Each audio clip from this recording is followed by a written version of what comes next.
Muy buenos días a todos, gracias por estar con nosotros. Bienvenidas y bienvenidos a DPC. Comenzamos con los aplausos para quienes están enfrentando el COVID-19 en los centros de salud del país. Gracias. Y a ustedes que de alguna forma tienen que ver con salvarnos, sea cual sea su oficio o profesión, va nuestro respeto y va nuestro cariño. Por cierto, ayer vi un video, Chino, la neta, sí me hizo llorar. Un video muy conmovedor. Según el colega Jaime Guerrero, entre lágrimas y aplausos, una familiar fue por su paciente que padeció COVID-19 y lo dieron de alta. Estuvo intubado, estuvo en terapia intensiva su paciente, su familiar, en el Hospital Regional de Alta Especialidad de Oaxaca. Saludos a quienes nos ven en esa ciudad y saludos a quienes nos ven en todo el estado de Oaxaca. Esta familiar, pues fue por su pariente, fue por su familiar, ¿no? Se lo entregaron, lo dieron de alta. Y pues la señora empezó a grabar el momento en el que el personal médico, porque ya ven que el personal médico en algunas clínicas hacen fila india, pero no para sapearte. O sea, hacen fila india para aplaudirte porque le echaste gana y te recuperaste, ¿no? Y bueno, pues ¿qué hizo esta señora? Grabó el momento en el que ella le agradece al personal médico haber salvado la vida de su ser querido en el momento justo en el que su ser querido va saliendo del hospital. Mire, por favor, el momento tan conmovedor que sucedió en Oaxaca. Primer paciente, les agradezco de antemano. Me siento orgulloso de ustedes porque hicieron lo posible, ¿no? De que mi tío estuviera bien, estable. Esta lucha se ganó gracias a ustedes, a Dios, y les agradezco. Yo no tengo con qué pagarles, pero que Dios les siga dando bendiciones para rescatar cada día más vidas. Pues gracias, me llevo satisfacción con ustedes. Y de verdad, me siento impotente de... Para la atención de su paciente no solamente estuvimos nosotros, pacientes que requirieron una atención crítica se fueron al área de terapia intensiva y finalmente se acabaron de recuperar acá. Es un esfuerzo en conjunto que para llegar a ello, pues sí nos dimos muchos tropezones, pero afortunadamente los resultados valen la pena. ¿Sí?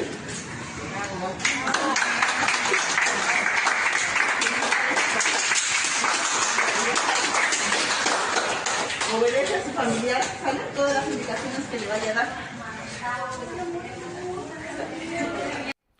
Qué emocionante video, ¿eh? Un aplauso de verdad, un aplauso al equipo de ese hospital general. Y no sé si escucharon bien, papás, mamás, abuelos, abuelas, tías, tíos, chinos, no sé si escucharon bien. En la parte final, ¿qué le dijo la doctora al paciente que iba saliendo? Obedezca a su familiar. ¿Sí o no? Obedezca a su familiar. Repitan conmigo, muchachas y muchachos, por favor. Obedezca a su familiar. Señora, señor, obedezca a sus familiares. Obedezca a sus hijos. Señora, señor, ponga el ejemplo. Ponga el ejemplo, porque algún día, señora, algún día dirán, ¿cuánta razón tenía mi hijo cuando me ordenaba no salir de casa? Él, que me daba pataditas de sabiduría cuando estuvo en mi vientre, que supo aprovechar mi vida, mi amor y mi espacio, que valoró que lo cargara en el vientre con dolor y cansancio. Él, ese hijo que hoy lucha con uñas y dientes para no dejarme salir, que es valiente al pedirme que me quede en casa o en cualquier lugar. Señora, repita conmigo, obedeceré a mi hijo, a ese que aunque me perdió tanto topper, no ha perdido la inteligencia y la guapura. En algunos casos, ¿no? En otros, pues, la inteligencia nomás y sí perdieron varios toppers. Y no seré yo. Piense, señora, así como lo estoy pensando yo, como si fuera usted. No seré yo quien lo mate un día de un coraje. Porque luego nos van a matar de un coraje las jefas, ¿sí o no? Y ustedes, hijos de todo México que buscan venganza por tanto maldito maltrato psicológico y educacional de tantos años de los padres, le tendrán que decir a sus mamás que no salgan, aunque se pongan de, no, que soy tu madre. Y Nel, mamá, no sales. Mientras vivas en esta casa, se hace lo que yo digo. Pero hijo, aquí está la vecina, ya vino por mí, ya nos pusimos el cubrebocas que hicimos ayer en la videoclase de bordado. ¡Nel! Que no hay permisos, mamá. Hijo, pero no me grites delante de la vecina, qué mal te ves, mi amor, gritándote. Y tú, Es mi casa, yo hago lo que lúcete, mamá. Lúcete, mamá, lúcete. Bien sabes que una cosa es la libertad y otra el libertinaje. En tiempos de pandemia, jefa. Y sin chillar, órale, vecina, también usted a su casa. Y tu mamá para adentro para ver tus novelas. Tanto que querían ver las novelas, órale. Todo el día viendo novelas. Y la primera que chille, le doy a las dos, ¿no? Como decía la jefa, ¿no? El primero que chille, le doy a los dos, así. A la primera que chille, oh, no me rezongue, vecina, órale. O le sanitizo el hocico. Con todo respeto, ¿no? Y no me enchueques los ojos, mamá. Y te los voy a enchuecar en serio con limón para que te queden chuecos y me obedezcas. Obedezcan, señora, señor, no la torreen. Obedezcan. Bueno, esta semana se publicaron una serie de artículos a nivel internacional, fíjese, muy interesantes, haciendo un comparativo de la reacción de los gobiernos frente a la pandemia en el mundo. La reacción de las administraciones de varios países en el planeta. ¿No saben lo interesante de un dato? Que comparten todos estos artículos. Los países que son dirigidos por mujeres han dado mejores resultados que los que no son dirigidos por mujeres. La Alemania de Angela Merkel, que desde el principio, miren nada más aquí muy, muy orgullosa, desde el principio reaccionó diciendo la neta a los ciudadanos. ¿Te acuerdas que decía, a ver, este asunto está... ¿Cómo se dice en alemán? Está verdraf, ¿no? 70% de los habitantes nos vamos a contagiar, ¿no? Y no habíamos tenido algo así desde la Segunda Guerra Mundial, así que ustedes mídanle, ¿no? Y quiero que lo tomen en serio, ¿no? Decía, en serio, mientras acá estamos cotorreando, que unos besos a la niña, que no pasa nada, que salga, ¿no? Yo les digo cuando se meta, ¿no? Ella decía, tómenlo en serio. Y previendo y siendo muy determinante, hoy de acuerdo con datos de la Universidad Johns Hopkins, citados además por la BBC en todos estos días, Alemania es uno de los países que mejor ha logrado controlar la pandemia del COVID-19. Luego, según Forbes, la primera ministra de Nueva Zelanda, Jacinda Ardern, enfocó sus esfuerzos, fíjate, hoy qué dicen sobre la curva, Chino, ¿qué están diciendo? Hay que aplanar la curva. Hay que aplanar, achatar, yo no sé qué significa eso, ¿no? Pero pareciera que es como que en lugar de que vaya la curva a las de acá, la curva así, pum, chatita, ¿no? Ella dijo, a ver, nosotros aquí no vamos a aplanar la curva de contagios, la vamos a eliminar. La vamos a eliminar. Cerró las fronteras de Nueva Zelanda y en 10 días el número de contagios disminuyó considerablemente después de las medidas que tomó en Nueva Zelanda. Además, bueno, de que se recortó el sueldo junto con su gabinete, cosas que pues apenas estamos empezando a hacer, por ejemplo, aquí en México. Y toda la lana que se recortan del gabinete en Nueva Zelanda se está invirtiendo, el recorte de 6 meses que decidió esta líder, se está invirtiendo en el sector salud de su país. Pero miren Taiwán y su presidenta Tsai Ing-wen. Para empezar, señora, señor, y amigos que nos están viendo esta mañana en DPC, para empezar, ellos le avisaron al mundo que existía el COVID-19. Para empezar. Le avisaron al mundo con un mail que le enviaron a China y que le enviaron a la Organización Mundial de la Salud sobre el coronavirus, que estaban viendo ahí unos contagios raros, un virus que se estaba comportando medio extraño. Mandaron un mail, miren, eso es lo que estamos estudiando, ayúdenos a ver qué onda. China dijo, Taiwán, y a los 3 días ya estaban ensartados. Avisaron desde diciembre de 2019 en Taiwán, para empezar, ¿no? La administración de esta mujer. Pero antes de que se volviera noticia la noticia, antes de que se volviera pandemia la pandemia, alarma la alarma, miedo el miedo, antes de que el mundo se pusiera de cabeza, antes de todo el relajo que se vino, después de que a muchos les costó trabajo reconocer que el virus iba iba a darnos en la corona, vamos a ponerlo así, en la corona, ella implementó medidas para frenar la propagación del virus. Controló fronteras desde diciembre, papá. Desde diciembre. O sea, no sabíamos que se llamaba COVID-19. Decía, a ver, aquí hay un virus, hay un intercambio entre China y nosotros, vamos a controlar las fronteras. Envió expertos a Wuhan, que es donde se originó el virus. Envió expertos a Wuhan, señora. La primer ministra envió expertos a Wuhan para que investiguen el virus, a ver de qué se trata, frente a qué estamos, e impuso un sistema de detección de pasajeros en vuelos desde China. Entre otras cosas, gracias a eso, Taiwán tiene, al corte de anoche, de ayer, que consulté ayer en la tarde, ahí le va, 426 contagios, 236 recuperados y, desafortunadamente, el día de ayer confirmó 8 muertos. 8 muertos Taiwán, ¿no? Hay algunas, estuve ayer revisando, se van actualizando los datos, habían algunos medios publicado 6 muertos, hay algunos otros que están revisando la cifra de contagios, pero frente al mundo, pues la cifra de Taiwán es menor.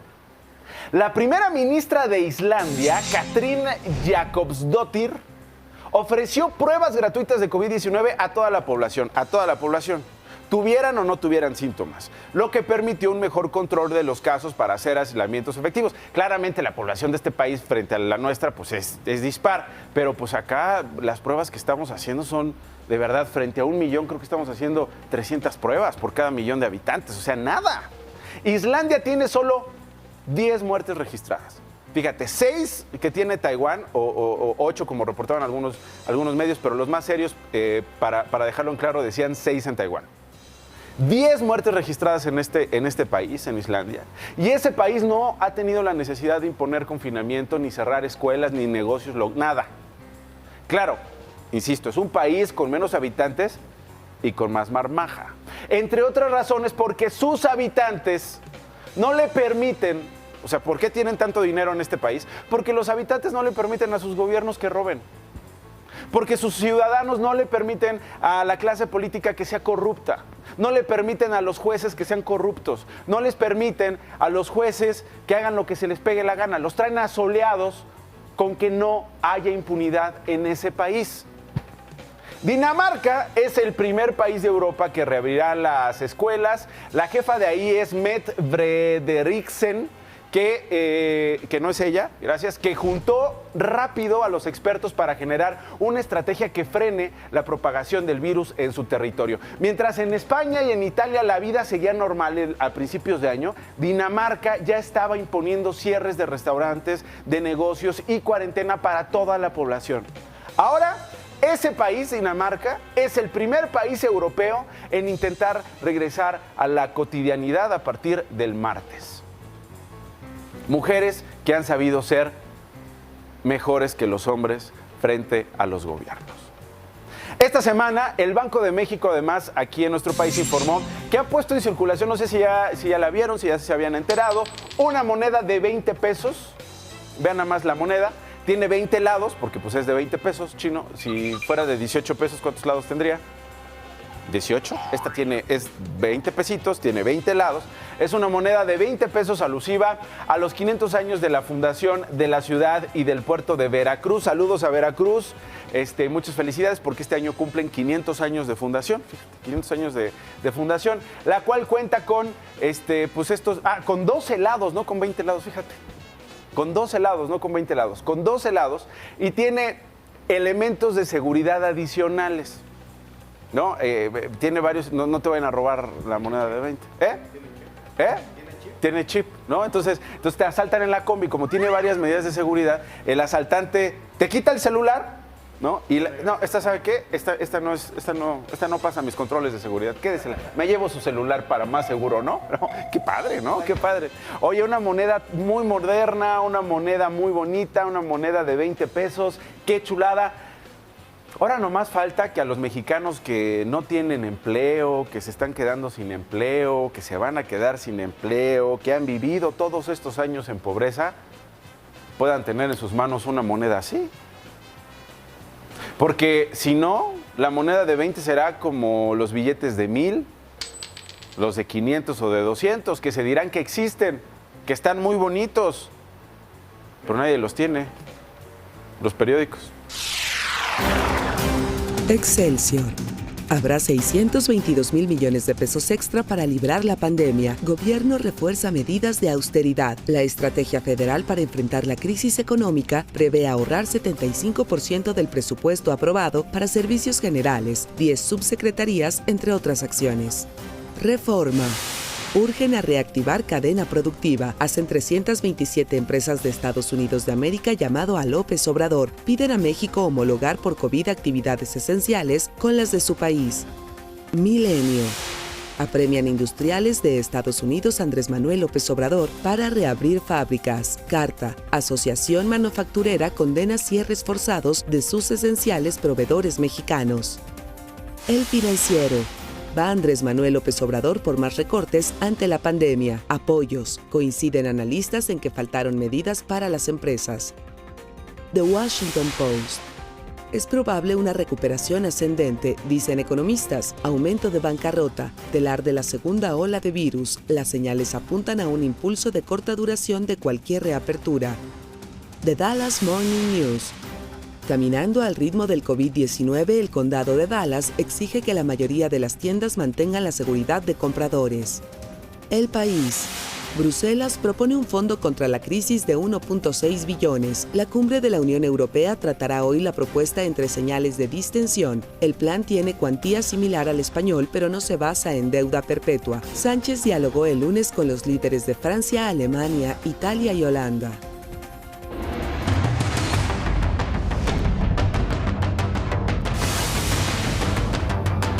En la Ciudad de México y el Estado de México, las medidas que se aplicarán en la fase 3 de transmisión del COVID-19 buscan reducir la aglomeración de personas. A partir de hoy en la Ciudad de México, permanecerán cerradas 38 estaciones del metro, 47 del Metrobús y 4 del tren ligero. El hoy no circula es obligatorio, incluyendo holograma cero, doble cero y autos híbridos. Se excluye a taxistas, transporte de carga, personas con discapacidad o personal médico, trabajadores de la salud y motocicletas. Aumentan medidas de sanitización de transporte y espacio público. Habrá más verificaciones en empresas que no estén cumpliendo con las medidas. En el Estado de México también reforzarán las medidas para combatir el virus. Se solicitó a los mexiquenses salir únicamente para comprar alimentos y medicinas. El uso del cubrebocas será obligatorio. Transportes con Mexibus y Mexicable operarán al 50% de su capacidad. El hoy no circula también es obligatorio en el estado. Los comercios que no vendan alimentos, medicinas o artículos de primera necesidad deberán cerrar. En caso de incumplir la norma, serán multados. Y a partir de hoy, mire, aquí en su pantalla va a aparecer todos los días la calcomanía y la terminación de placa de los autos que no van a circular en el Valle de México, para quienes nos están viendo en el Valle de México y para quienes a esta hora de la mañana pues están arreglando, se andan poniendo pues guapas y guapos para ir a chambear porque no pueden parar o para salir a donde tengan que salir por una necesidad importante. Entonces, aquí va a estar todos los días el hoy no circula en el Valle de México. En su pantalla ahora van a aparecer las estaciones del metro, del metrobús, del trolebús, que estarán cerradas para que tome sus precauciones. Mira, ahí está, ese es el cierre temporal de los metrobuses y ahí está el del transporte eléctrico. Si me lo vuelven a poner, Marquito, por favor, para la gente que nos está viendo y que esta mañana o todas las mañanas utiliza el transporte público en el Valle de México, particularmente en la Ciudad de México. Ahí vienen de nuevo, ahí están, mire, estas son las estaciones del metro que van a estar suspendidas en cada una de las líneas. Lo que estaban explicando el día de ayer, bueno, desde antier, pero particularmente el día de ayer en la Secretaría de Movilidad de la Ciudad de México es, vamos a buscar que las estaciones que tienen menos afluencia estén cerradas, que los trenes no paren, que circulen, que tengan menos tiempo de intervalo entre la llegada de un convoy y otro, para que las estaciones que sí tienen aglomeración, que son intersecciones, que son para transborde, tengan a la gente circulando todo el tiempo. Este es en el metro. En el caso del Metrobús, Marquito, por favor, gracias. Ahí están las líneas de las estaciones del Metrobús que estarán suspendidas para buscar que las otras estaciones que, insisto, tienen más flujo de personas, pues tengan también pues a los Metrobuses ahí listos para que en cuanto llegue uno se cierran las puertas, llegue el otro, suba la gente, se cierran las puertas y así se pueda agilizar el tráfico de usuarios. Esto es lo que sabemos del COVID-19 esta mañana en México y el mundo.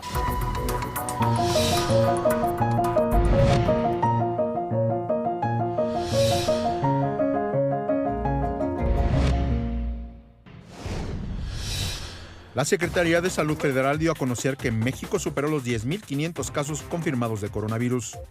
Hemos sumado ya 10.544 casos que se identificaron. Sin embargo, en los últimos 14 días tenemos 3.618 casos. Este es el motor de la epidemia. En el informe diario sobre la situación de la pandemia, Hugo López-Gatell, subsecretario de Salud, destacó que en las últimas 24 horas se registraron 113 decesos más por COVID-19. Esto ha implicado que 970 personas han perdido la vida como consecuencia directa de la enfermedad COVID. La Unidad de Inteligencia Financiera investiga corrupción en el sector salud durante la administración pasada. Santiago Nieto, titular de la dependencia, señaló que encontraron farmacéuticas que recibieron pagos por 83,000 millones de pesos, que representan pérdidas fiscales por 416 millones. La jefa de gobierno capitalina Claudia Sheinbaum recorrió salas de atención a pacientes de la unidad temporal COVID-19 en el centro Citibanamex. Ahí agradeció al personal médico su labor. Policías capitalinos lograron evitar el suicidio de una persona con coronavirus en la alcaldía Álvaro Obregón. El joven rescatado pretendía arrojarse desde la azotea de un hospital. La alcaldía Xochimilco anunció ley seca desde el próximo fin de semana como parte de las medidas para evitar que se propague el coronavirus. Esta medida entrará en vigor en todos los establecimientos sin importar si cuentan o no con permiso para la venta de alcohol. José Luis, el bebé milagro, fue dado de alta del Hospital General de Zona número 1 en Saltillo, Coahuila. Su madre fue diagnosticada con COVID-19 antes del parto y falleció. A pesar del riesgo de contagio, el pequeño nació totalmente sano. Representantes de la Organización Mundial de la Salud en México señalaron que el país y la región de las Américas están por vivir el peor momento de la pandemia. Indicaron que las medidas tomadas por México para hacer frente a esta epidemia deberán amplificarlas para esta fase 3. En Estados Unidos, las primeras muertes por COVID-19 sucedieron semanas antes de lo que se pensaba. El forense del condado de Silicon Valley confirmó el coronavirus en un fallecido el 6 de febrero, esto 23 días antes de la primera víctima de manera oficial. En Alemania iniciaron las pruebas en humanos de la vacuna contra el COVID-19. Los ensayos clínicos se llevarán a cabo en una primera etapa en 200 voluntarios sanos de entre 18 y 55 años de edad. Esto que está ocurriendo en Alemania también ocurrió hace días en Gran Bretaña y están pues explorando la manera de tener ya pronto una vacuna. Sin embargo, se espera que esto no ocurra antes del 2021, pero pues la verdad es que pues hemos estado viendo cosas que no creíamos que ocurrieran, así que ojalá pronto, después de las pruebas y después de los ensayos, haya ya una vacuna contra el COVID-19. Hasta este jueves 23 de abril, a nivel mundial, se reportan más de 2.632.930 contagios confirmados de COVID-19, personas recuperadas 716.881 y 183.879 fallecidos en 195 países. Ahí aparece Estados Unidos de América, que se mantiene a la cabeza con 837.719 contagios, tiene 83.462 casos de recuperación y 46.771 personas que fallecieron. Funcionarios de salud estadounidense advierten de una segunda ola de COVID aún más severa para la próxima temporada de invierno. En Europa, los casos de COVID-19 son 208.389 casos. España aparece ahí con 208.389 contagios, 85.915 recuperados y 21.717 muertos. En Italia ya son 187.327 casos confirmados, con 54.543 recuperados y 25.085 muertos. Ahora fue Roma y Milán donde se detectaron rastros de coronavirus en la red de descarga hídrica. Autoridades negaron riesgos a la salud. Y en Asia, En Asia, bueno, ahí está Irán, aparece en las pantallas, es en estos momentos el país más afectado, con 85.996 contagios, 63.113 recuperados y 5.391 muertos. El gobierno de Irán y de Venezuela intercambiaron protocolos de acción para hacer frente a la pandemia del nuevo coronavirus. Y este es el dato más relevante sobre el COVID-19 en las últimas 24 horas, según los científicos y especialistas que hemos consultado, para que usted tenga información verificada con evidencia científica. La doctora Laura Palomares, investigadora del Instituto de Biotecnología de la Universidad Nacional Autónoma de México, explica la importancia de que México tenga sus propias vacunas.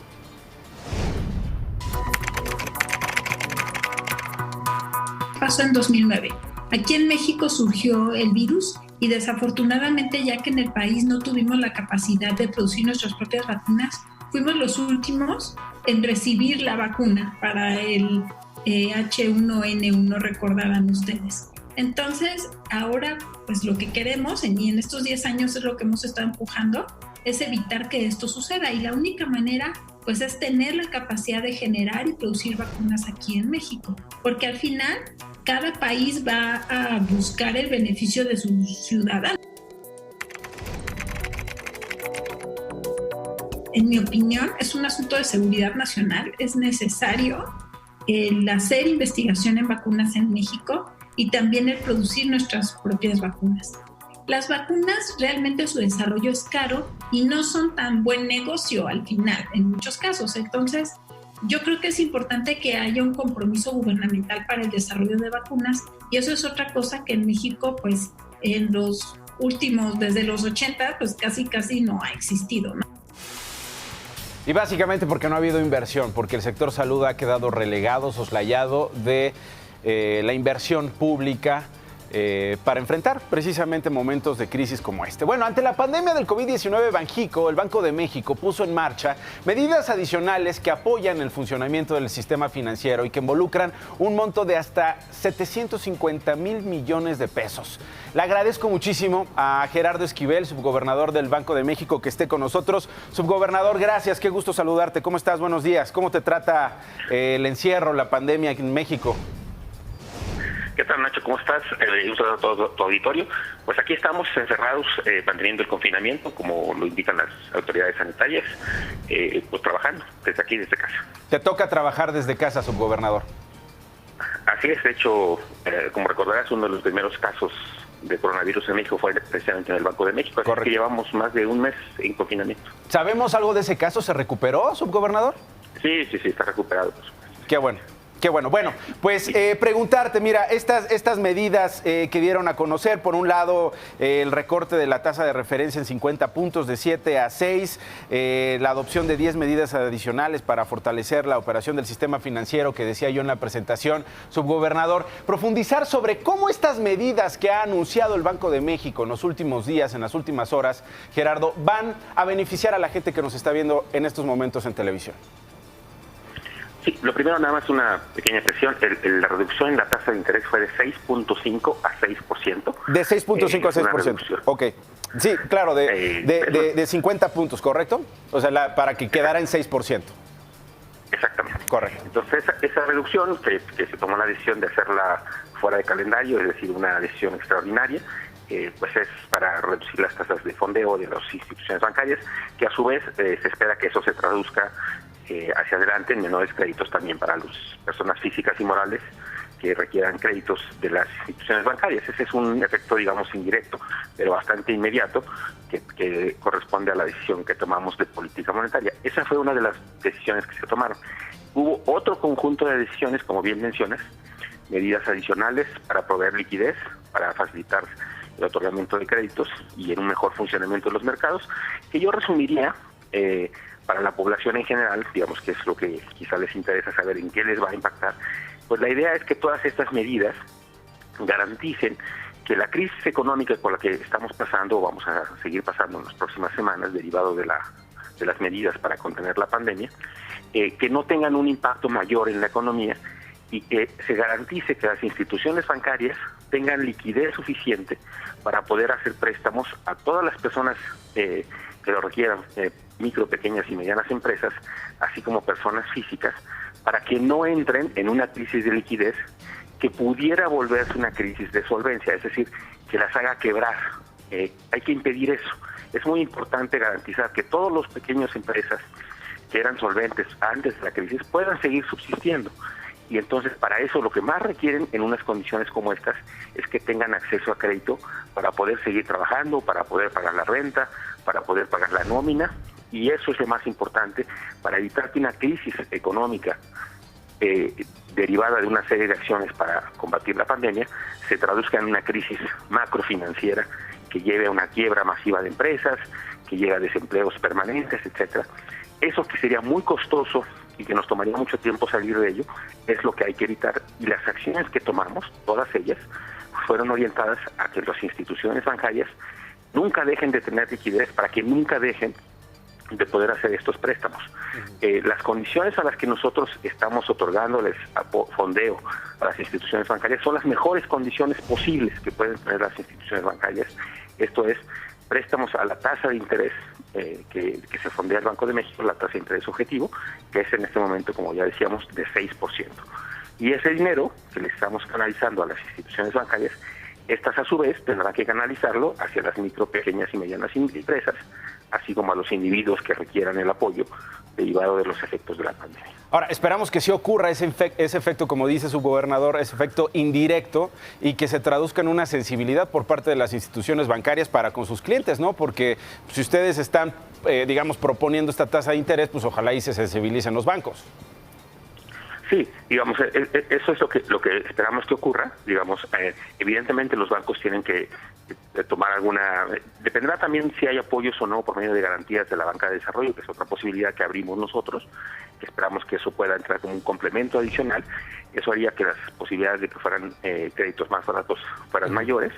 Pero aún si no hubiera estas garantías, pues esperamos que los bancos en efecto sean sensibles a las circunstancias particulares por las que vive el país y puedan otorgar créditos a tasas no tan bajas como estas, ojalá que así fuera, pero evidentemente pues los bancos tienen que tener algún beneficio, tienen que garantizar, tomar un riesgo de crédito y tienen que tener una sobretasa. Esperamos que la sobretasa sea lo más baja posible para que los créditos sean verdaderamente accesibles para las empresas micro, pequeñas y medianas. Pero lo más importante es recordar, Nacho, que el crédito más caro que puede haber es el que no existe. Entonces, lo que nosotros tenemos que garantizar es que no deje de haber crédito. Porque en la medida en la que no deje de haber crédito, pues impediremos que ocurra estas situaciones de emergencia, de crisis, en la que una empresa ya no tenga para pagar la nómina, ya no tenga para pagar la renta y se vea forzado a abandonar un local, a despedir a los trabajadores.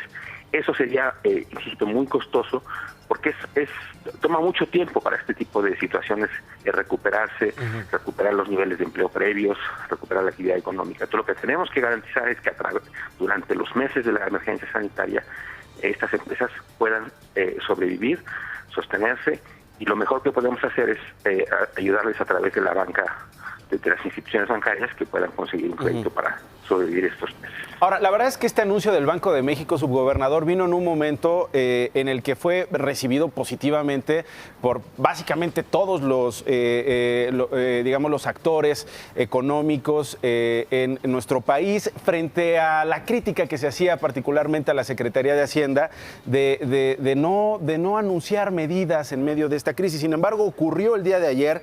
El día de ayer el secretario de Hacienda y Crédito Público, Arturo Herrera, dio a conocer pues la apuesta de estos bonos por $6,000 millones. ¿Qué opinión te merece la reacción de la Secretaría de Hacienda, subgobernador? Bueno, a mí me parece que, digamos así, la crítica ha sido un poco injusta porque el gobierno federal ha implementado algunas acciones, las ha ido anunciando, algunas de ellas de la mano del Banco de México, ¿no? Parte de estas acciones que hoy anunciamos pueden ser posibles por trabajo conjunto con la Secretaría de Hacienda. Por ejemplo, una de las cosas que se anunciaron en algún momento, cuestiones vinculadas a la regulación de las instituciones bancarias, etcétera, es de la Comisión de Cambios. Hacienda ha tomado decisiones, por ejemplo, con la Comisión Nacional Bancaria y de Valores, para pedirle a los bancos que no otorguen dividendos en estos momentos para que tengan recursos para prestar, por ejemplo. Se han anunciado varias acciones en términos de créditos, microcréditos, justo hoy en la mañana lo estaba escuchando, las condiciones en las que se van a otorgar estos microcréditos, esas sí a tasas muy bajas, a las tasas de fondeo del Banco de México, del 6%. En fin, se ha habido una serie de acciones y en ese sentido creo que a veces la crítica ha sido un poco injusta. Y como bien dices, ayer se anunció también un programa de refinanciamiento para que la Secretaría de Hacienda, que pues les va a ayudar a tener recursos disponibles justo para enfrentar esta emergencia. Es posible que se requieran algunas acciones adicionales a las que ya se anunciaron, pero digamos estamos en una fase también, todos en una fase inicial también de respuestas ante la crisis. Quizá vengan más adelante, esperamos que así sea, pero también creo que... ¿Te ha parecido lenta la reacción del gobierno, subgobernador? Pues más que lenta, yo diría que, digamos, entiendo también que en una crisis tan particular y atípica como esta, ¿no? Recordemos que es una crisis que no se fue gestando poco a poco, en la cual pudimos habernos ido preparando. Esta fue una crisis pues que nos llegó del exterior de manera completamente inesperada, y en ese sentido, pues el gobierno también, todas las instituciones, y lo digo también por nosotros nos hemos visto en una circunstancia también de responder de manera inmediata a una situación pues completamente inesperada. Claro que hay distintas capacidades de reacción por el tamaño de las instituciones, por la disposición de recursos, por la necesidad de seguir operando los programas normales. Nosotros afortunadamente hemos podido responder de manera creo que muy oportuna con una serie de acciones como las que ya se anunciaron ahora y las que anunciamos hace unas semanas también, pero me parece que el gobierno federal está tratando de responder a esta situación. Creo que lo más importante es identificar a los principales sectores afectados por la crisis para no hacer tampoco un disparo al aire, sino que más bien sea una cosa más focalizada. Y creo que eso es lo que ha tomado un poco de tiempo, pero me parece que es un tiempo que a lo mejor es necesario para tampoco desperdiciar recursos escasos en circunstancias como estas. Recordemos que, por ejemplo, en Estados Unidos, lo que van a hacer, ¿no?, por dar un ejemplo, es en un país muy rico, con muchos recursos, le van a mandar cheques a toda la población, lo necesiten o no. Y eso pues lo puede hacer es un lujo que se puede dar un país con un excedente de recursos muy grande como Estados Unidos. Y entonces ayuda a todos los que lo necesitan, pero también ayuda a gente que no lo necesita. En un país con las necesidades como el nuestro, con los recursos más escasos, creo que es importante también que el apoyo vaya bien focalizado, y creo que también eso pues toma un poco de tiempo, y en ese sentido creo que ha sido una respuesta pues sí más lenta que en otros casos, pero quizás sea necesario para que el apoyo sea más focalizado y que los recursos escasos que tengamos se usen de la mejor manera posible. Subgobernador, te agradezco muchísimo que me hayas tomado la comunicación esta mañana. Te mando un abrazo y estamos pendientes. Igualmente, querido Nacho, los saludo nuevamente a ti y a todo tu auditorio. Gracias, querido Gerardo Esquivel, subgobernador del Banco de México. ¿Más noticias? Ayer por la tarde, una persona grabó el momento en que un hombre cae del puente vehicular de circuito interior al cruce con San Cosme en la Ciudad de México. Tras el fuerte golpe, policías lo auxilian. Lo increíble es que, a pesar de que aparentemente buscaba suicidarse, solo resultó con heridas leves tras ser atendido por paramédicos de la Cruz Roja. En redes sociales circula un video que muestra el momento en que cae un paciente presuntamente con síntomas de coronavirus que era trasladado en una ambulancia. En la grabación se ve a los paramédicos cómo lo levantan y lo colocan de nuevo en la camilla. La noche de este miércoles, el cuerpo de un hombre que tenía un disparo en la cabeza fue abandonado en calles de la colonia Candelaria, en la alcaldía Gustavo Amadero. De acuerdo con algunos testigos, los tripulantes del vehículo color negro fueron quienes dejaron el cuerpo sin vida en el lugar. En Quintana Roo, elementos de la Fiscalía General de la República y la Fiscalía del Estado detuvieron a Edgar N. apodado Chato, uno de los presuntos líderes del cártel Guerreros Unidos. Este sujeto es requerido por el gobierno de Estados Unidos, ya que de acuerdo con la DEA es uno de los encargados de la importación y distribución de metanfetamina en la ciudad de Atlanta, en Georgia. El gobierno de Donald Trump ordenó a la petrolera Chevron cerrar sus operaciones de explotación de petróleo crudo en Venezuela. Se trata de la última petrolera de Estados Unidos activa en el país sudamericano. Chevron, que lleva casi un siglo en Venezuela, tendrá como fecha plazo el 1 de diciembre para clausurar sus actividades. Solo se le permitirá realizar operaciones extremadamente limitadas hasta entonces.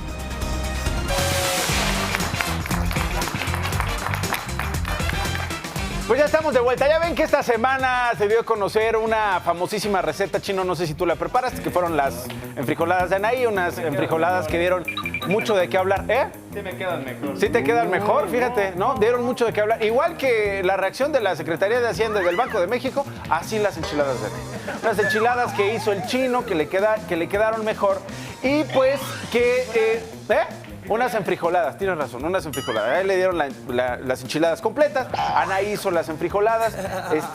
Y después de cómo le fue esta semana con el tema de las enfrijoladas, hemos decidido pues hacer varios platillos de temporada, pues para seguir con esa línea. Por ejemplo, yo ayer preparé aguachile. Poco sí. Pues sí, ella pudo hacer enfrijoladas, porque yo no puedo hacer aguachile. No te creo, ¿No me crees? No. Mira, ahí está. Hicimos aguachile. Síganme en @NachoLozano para más recetas que quieran preparar en esta temporada. Y, se ve fresco, ¿no? Se ve fresco y sobre todo saludable. Te va a acomodar de una manera espectacular y vas a ser muy feliz. No irrita. Bueno, hay más platillos de temporada y eso los vamos a revisar con un invitado muy especial que es nuestro chef Nolo. Chef Nolo, bienvenido a DPC, ¿cómo estás? Nacho, ¿cómo estás? Bienvenidos a mi cocina. Bienvenidos aquí a mi cocina. Oye, qué padrísima cocina. ¿No lavaste los trastes? Ya, mira, está recogidita. Sí, no, me paré desde las 4 de la mañana a lavar y a dejarla bien limpiadita. Muy bien, perfecto. ¿Qué recetas de temporada tienes hoy, mi querido chef Nolo? Pues fíjate que a propósito del video de Anaí, de las enfrijoladas a la Trump, por desabridas y mal hechas, pues a mí me inspiró, ¿no? Para presentarles algunos platillos, para que los hagan esta cuarentena. A ver. Por ejemplo, vamos con el primero, chécate. Mira nada más estos tacos a la 2020, qué rico. ¿Cómo se llama la receta? Tacos a la 2020. ¿Tacos a la 2020? Ajá, la 2020. Manolo, pero ¿cuáles tacos? Yo veo pura sal. Ah, no, es que no llevan tortillas, es pura sal, están bien salados, como el 2020. Por eso son a la 2020. Ok, ahora Manolo, ¿no tienes algo más internacional? Ah, cómo no, mira, les traigo una sopa de pato a la 4T. ¿Sopa de pato a la 4T? A la 4T. ¿Sopa de pato a la 4T? Ajá, sí. Esos son tacos de suadero, Manolo. Son tacos de suadero. Sí, por eso, pues a la 4T siempre tenemos otros datos. Otros datos. Bueno, ¿qué más tienes? Una deliciosa sopa, me dijeron. Una deliciosa, mira, esta es deliciosa sopa de berenjena que bautizamos sopa de berenjena a la rescate financiero de pequeñas y medianas empresas. Híjole, está bien fácil de hacer, lleva pura berenjena. Ojo, también se puede hacer con puro camote, pero eso dependiendo de la temporada. Oye, no seas así, ya anunciaron allá medidas para que no les dejen ir no seas así. Esta se la hice al chino porque ahorita con el aguachile se le hizo agua a la boca. Se enchiló. Oye, para terminar, ¿qué tienes? Ay, mira, te traigo unas quesadillas con quesillo a la López-Gatell. Mira nada más, qué delicia. Ah, caray. Ve nada más. ¿Y esas por qué las llamaste así? Porque el queso se alarga. Se alarga como la cuarentena. Mira nada más, qué rico. Qué chistosito, ¿eh? Espero que con esta receta no se les haga tan larga la cuarentena. El albur igual que tus recetas, Manolo. ¿Cómo? ¿Malísimas? Malísimas. No, pues lo que están malísimas son las enfrijoladas de Anaí. Ya, gracias, Manolo. Ya, gracias, chef Nolo. Nos vemos mañana.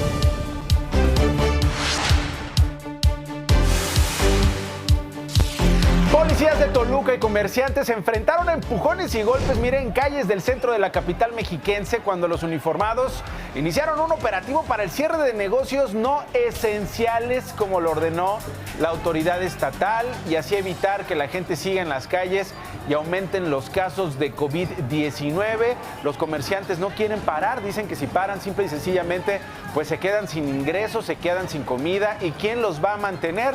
Sin embargo, las fuerzas estatales reaccionaron pues así. Vemos a la policía principalmente municipal. Hay también elementos de la policía estatal, según reportes, que se enfrentaron con los locatarios. Hubo varios que recibieron golpes y se reportó una persona detenida.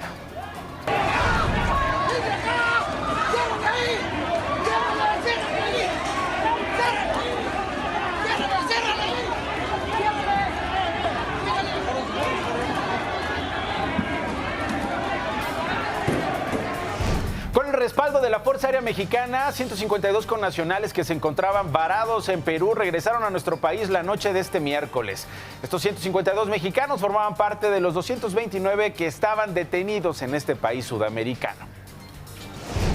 Más noticias. Esta mañana el presidente Andrés Manuel López Obrador afirmó que su gobierno entregará 3 millones de créditos como parte del apoyo que se otorgará a empresas mexicanas. En total estamos hablando solo en estos 2 programas de 2 millones de créditos, pero en general van a ser 3 millones de créditos directos, sin intermediarios. En el Estado de México, la Secretaría de Seguridad liberó a 29 reos, 26 hombres y 3 mujeres, que cumplían una sentencia menor por delitos no graves. Sin embargo, les fueron colocados brazaletes para que sean monitoreados las 24 horas hasta que cumplan con sus sentencias. Esta medida se da en medio de la aprobación de la Ley Federal de Amnistía que busca evitar contagios en las cárceles por COVID-19. La Universidad Nacional Autónoma de México recuperó las instalaciones del Colegio de Ciencias y Humanidades Plantel Azcapotzalco, luego de constatar que se encontraban abandonadas desde hace algunos días. El gobierno de Rusia denunció a Estados Unidos ante el Consejo de Seguridad de la ONU. Esto por sus últimas acciones con respecto a Venezuela, que considera provocaciones y amenazas que contravienen las normas de Naciones Unidas. Y es que en las últimas semanas Washington presentó contra Nicolás Maduro y varios altos cargos venezolanos una acusación penal por narcoterrorismo.